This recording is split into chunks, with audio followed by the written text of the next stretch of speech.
Olá, o Pauta Aberta está no ar e hoje iremos mostrar como é a vida, as dificuldades e a superação de quem nasce com uma doença genética.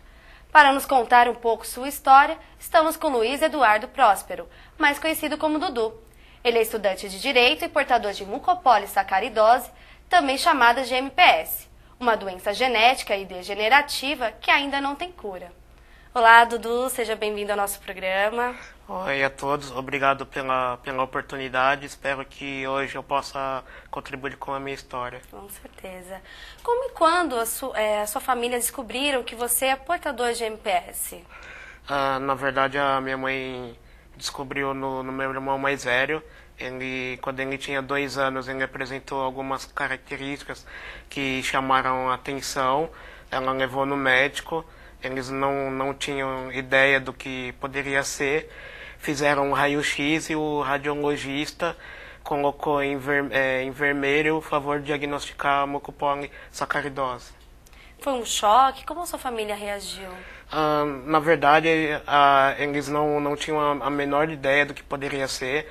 Nem os próprios médicos tinham muito conhecimento sobre a doença, porque no curso de medicina não existe literatura sobre a doença, existe pouca coisa, então era uma coisa nova para todos. E quais são as dificuldades até hoje que você já enfrentou devido à MPS? Eu tenho, em decorrência dos acometimentos da doença, algumas limitações, algumas dificuldades que são comuns, mas eu faço as minhas coisas dentro desses limites. E de onde vem essa inspiração para prosseguir, mesmo com as dificuldades?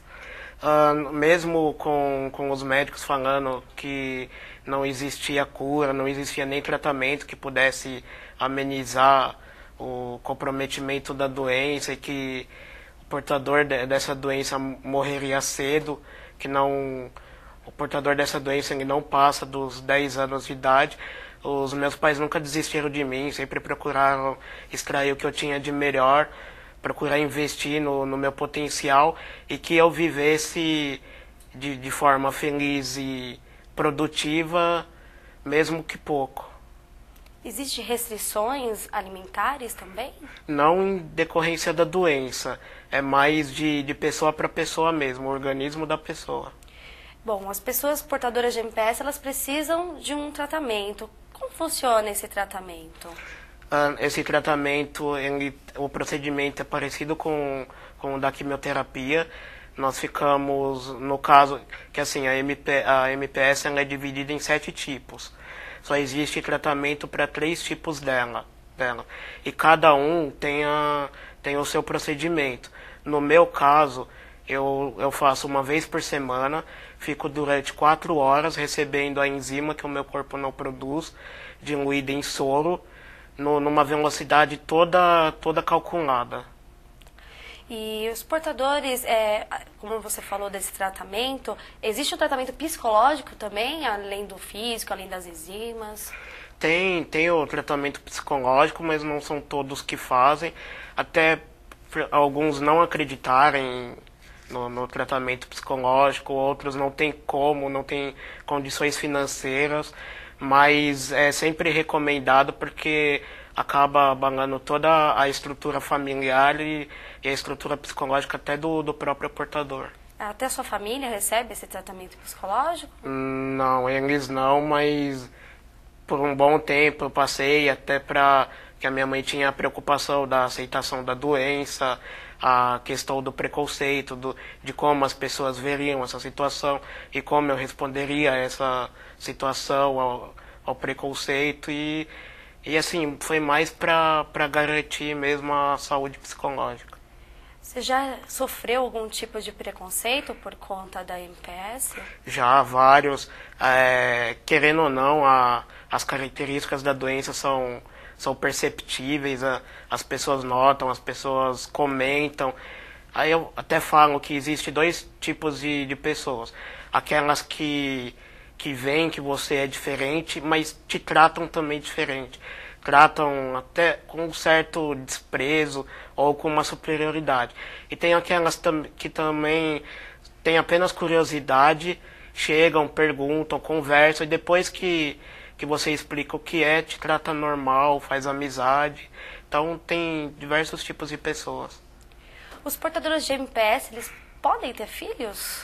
Podem, não tem nada, nenhuma restrição. É claro que a doença, por ela ser genética, tem a recomendação de ver se no caso o parceiro também tem o gene que pode ocorrer a doença. Eles fazem um estudo científico, mas isso vai do casal, no caso, se eles querem correr esse risco ou não, que na verdade são probabilidades, eles chamam de loteria genética. Esse tratamento tem algum efeito colateral?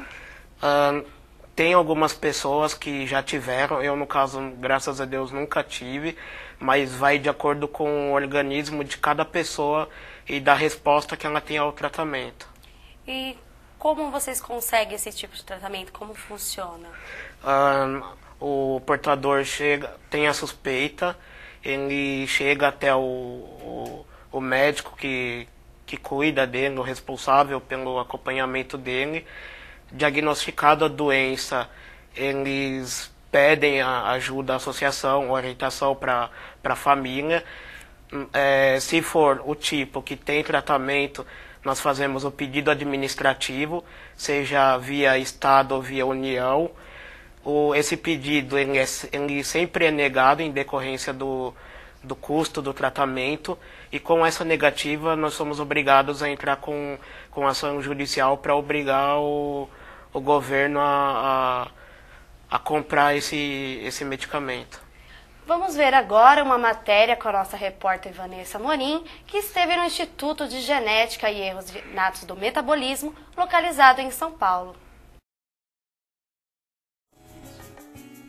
O tratamento da mucopolissacaridose tem um alto custo, podendo chegar a R$50 mil mensais. Quem não tem condições de pagar esse tratamento precisa entrar com uma ação judicial contra o governo. Um dos locais de tratamento é o Instituto de Genética e Erros Inatos do Metabolismo. Inaugurado em 2006, o IGEM é uma instituição sem fins lucrativos que atende portadores de diferentes doenças genéticas e seus familiares. Esses pacientes são de vários lugares do Brasil e recebem tratamento gratuito e de qualidade. Trabalhar num centro de referência com doenças mais raras é uma oportunidade ímpar na minha vida e eu estou gostando bastante. Não era a minha primeira, nem por falta até de conhecimento, mas eu estou muito satisfeita com o que eu estou fazendo. Cerca de 80% dos pacientes atendidos pelo IGEM são adolescentes ou crianças.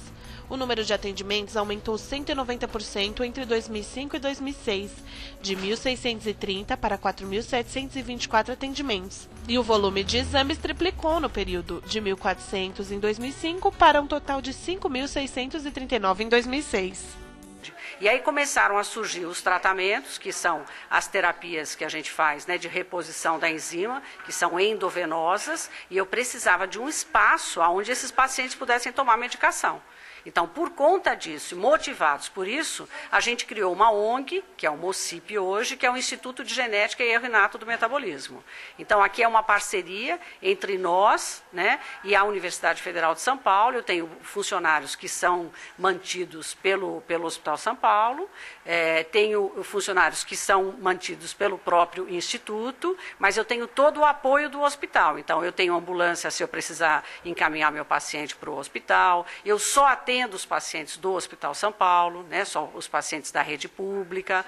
Então, eu continuo fazendo o meu atendimento dos pacientes do Hospital São Paulo, como eu sempre fiz, só que mudamos e fizemos nesta casa. No ano passado, você criou o blog Dudu e Amigos, que, junto com outros portadores de MPS, relatam dia a dia as dificuldades, as superações.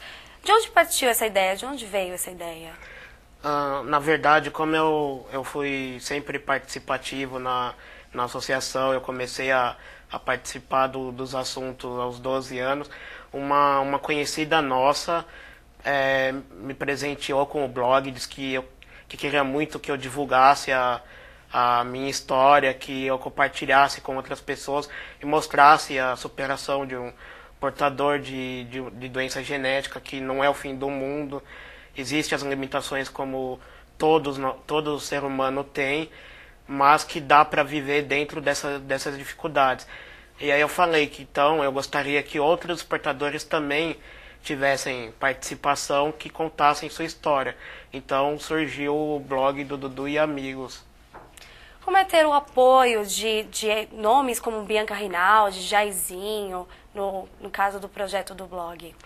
É muito bom até para dar legitimidade ao trabalho, credibilidade, porque às vezes as pessoas acham que é invenção ou que não é realmente aquilo, e esses artistas, eles apoiando a causa, a gente consegue mais força para alcançar esses objetivos, que é tratamento adequado, atenção da sociedade, do governo. Muito obrigada pela sua presença, Dudu. Você tem alguma consideração final? Só mesmo agradecer e espero que eu tenha contribuído bastante. O programa Pauta Aberta vai para um rápido intervalo e voltamos já.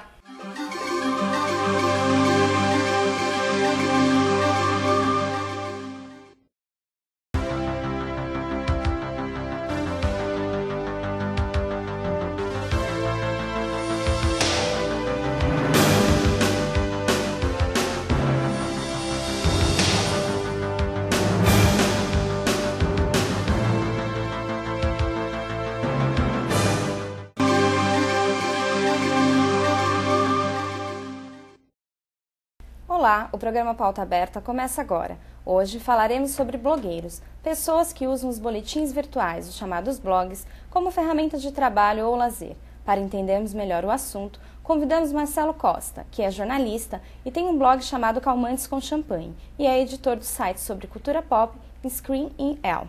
Eu gostaria de saber o que te inspirou a criar o teu blog. Bom, eu já tinha um site, o Screen in L já tinha 4, 5 anos já de atividade, e eu queria um espaço um pouco mais pessoal, que eu pudesse falar que eu acordei com fome, ou que eu comi uma pizza boa no dia anterior, coisas assim. E assim nasceu o Calmantes com Champanhe, ou seja, com foco muito mais pessoal do que o site, que era mais jornalístico. E você achou que o blog passaria a fazer sucesso e te render alguma coisa? Não, na verdade o Screen in L nunca foi criado com esse intuito assim, de ser uma ferramenta para sobrevivência, digamos assim. Ele cresceu, eu vinha trabalhar com jornalismo em São Paulo devido ao Screen in L, quando ele era um fanzine, foi assim que eu fiquei conhecido, aí consegui um emprego no meio e tal. E a ideia de criar o blog veio mais para arranjar um espaço para falar de coisas que eu não conseguia falar no site, mas nunca houve uma busca assim por, nossa, eu quero viver disso. Acabou pintando muitas coisas legais depois, assim, e hoje em dia até há uma vontade de se viver disso. O que é um fanzine? Fanzine é tipo de um jornalzinho em papel que você tira xerox, tal, faz umas materinhas assim e distribui para os amigos, tal. Tem uma cena muito boa no Brasil, mesmo ainda hoje em dia, que muitos migraram para a internet com a facilidade de se editar um site na internet. E você ganha ou já ganhou dinheiro com o seu blog?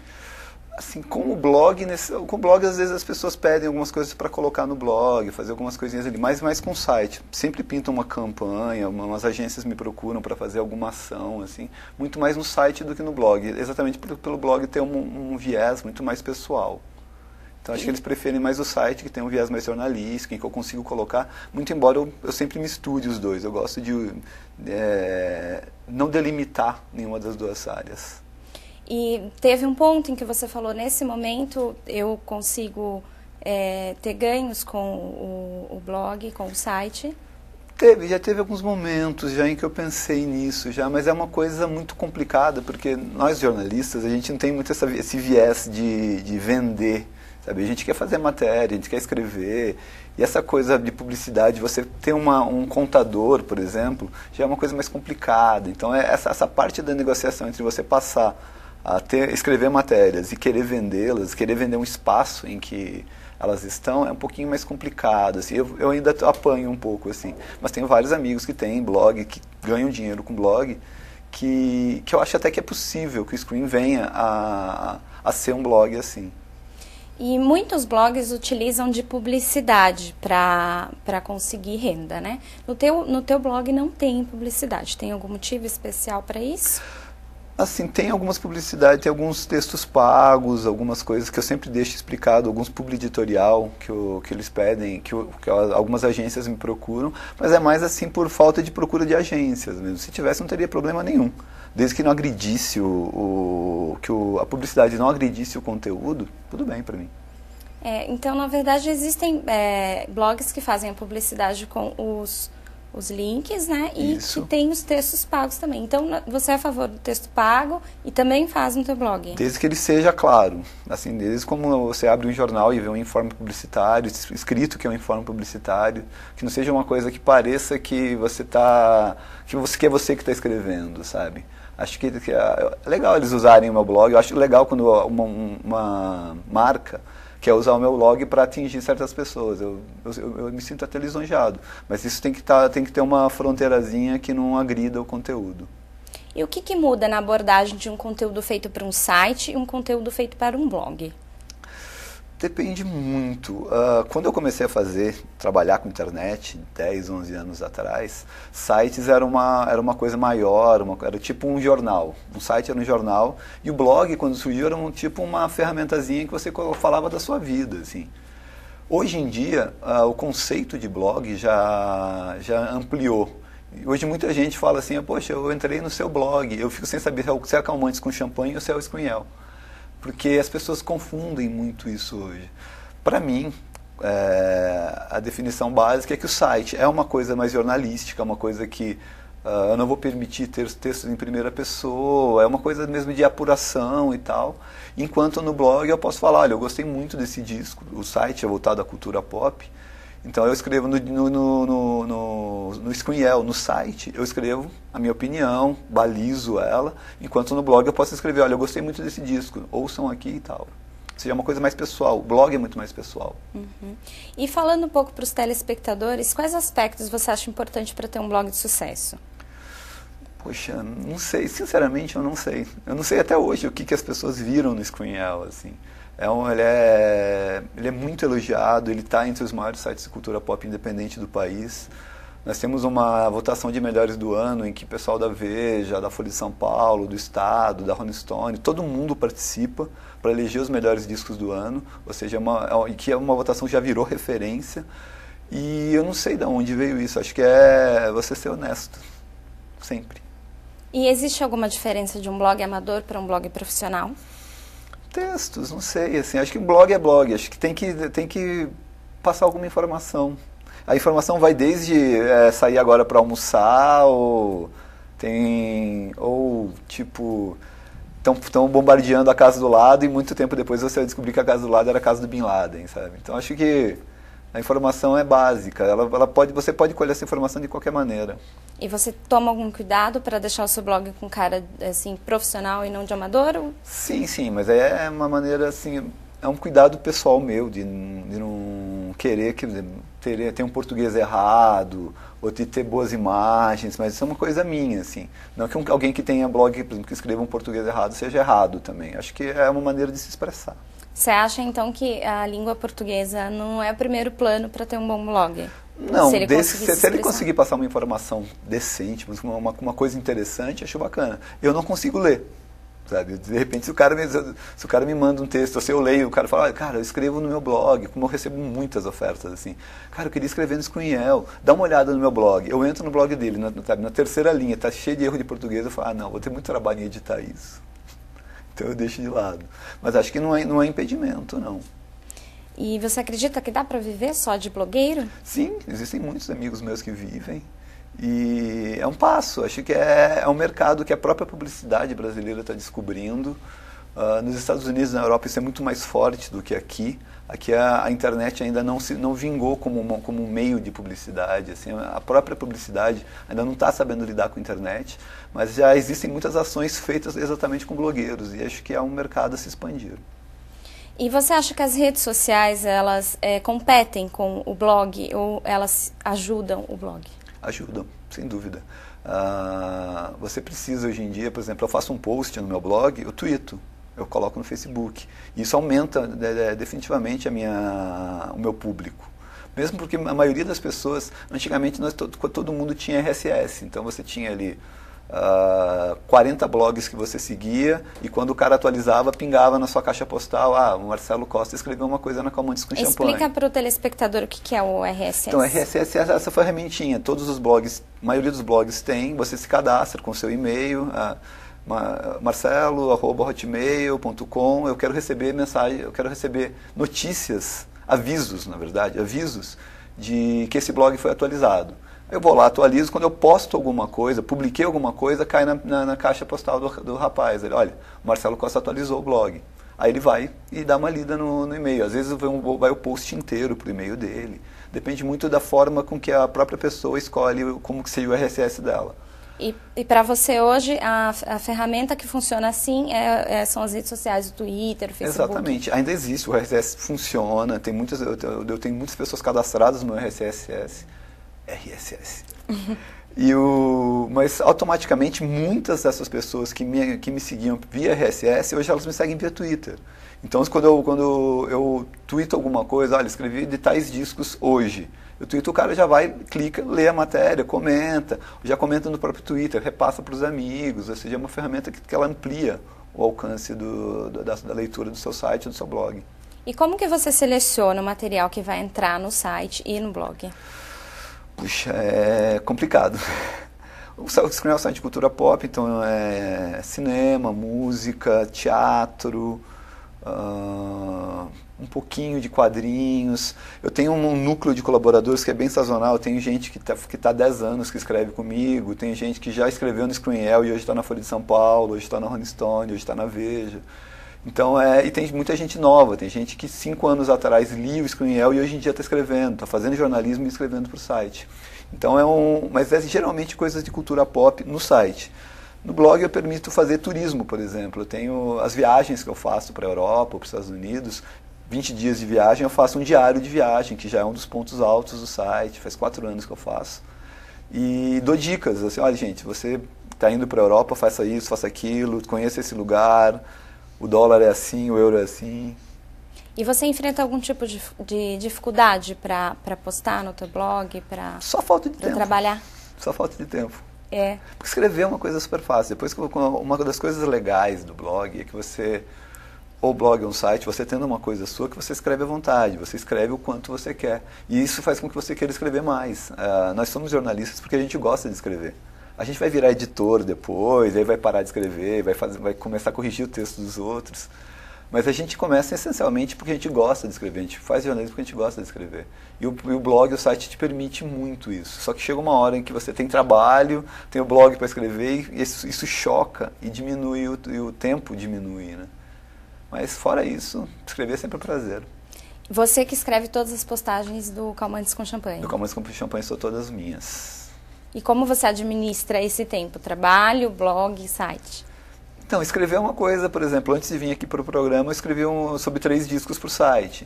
Para o blog é uma coisa muito mais leve, eu não preciso não é uma coisa argumentativa. A não ser quando eu quero falar de alguns filmes, eu estou explicando alguma coisa, né? Mas o site, o jornalismo no site, que é uma coisa de resenha, crítica, então ela tem um fundo argumentativo que eu preciso refletir sobre aquilo, sobre o livro que eu li, sobre o filme que eu vi ou sobre a música que eu ouvi. O blog isso é mais leve, então eu me permito muito mais escrever à vontade ali. Que assuntos bombam mais assim no teu blog? Você percebe que faz mais sucesso? Puxa, não tenho a mínima ideia. Mas assim, geralmente quando eu dou dicas de discos, olha gente, tal disco para baixar, porque como eu conheço muito a cena independente brasileira, tem muita banda me manda, olha, acabei de lançar um disco, divulga para as pessoas baixarem o disco no meu site, eu dou uma ouvida, gente, isso aqui é muito legal, parece com isso, deem uma olhada, e essas coisas bombam muito ali. Você recebe muito esse tipo de material, banda independente, CDs Sim. de bandas independentes? Mais do que eu consigo falar. E como que você avalia? Analisando, assim, aí a gente vai seguir como que eu posso falar, uma base crítica que você tem de imaginar todo o cenário de música pop que você tem e vendo se aquilo ali é legal ou não, dando um certo desconto quando é um artista muito novo, explicando isso. Porque geralmente as críticas têm que ser construtivas, né? Mesmo quando o cara não é... Às vezes o disco não é tão bom, muito pelo estúdio que o rapaz gravou, mas as ideias podem ser muito boas.